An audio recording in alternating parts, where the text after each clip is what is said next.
আল্লাহ রাব্বুল আলামিন বলেন, وأما من خاف مقام ربه ونهى النفس عن الهوى فإن الجنة هي المأوى।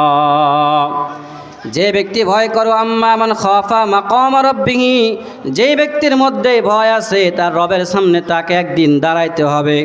এই ভয় কি আমাদের আছে না নাই? আমাদের সকলকে কি একদিন আল্লাহর সামনে দাঁড়াইতে হবে কিনা? সকলকে দাঁড়াইতে হবে। এই ভয় থাকার পরে আল্লাহ তাআলা বলেন ওয়ানাহান নাফসা আনিল হাওয়া, এই ভয়ের কারণে গুনাহ করতে মনে চায় কিন্তু নফসকে ফিরে রাখে। নফস বারবার বলে গুনার কাজ করো, কিন্তু ওই আল্লাহর বান্দার দিলের মধ্যে ভয়, আমি যে গুনার কাজটা করব আল্লাহর সামনে দাঁড়ায় কিন্তু একদিন আমাকে হিসাব দিতে হবে। এই ভয়ের কারণে গুনার কাজ করে না।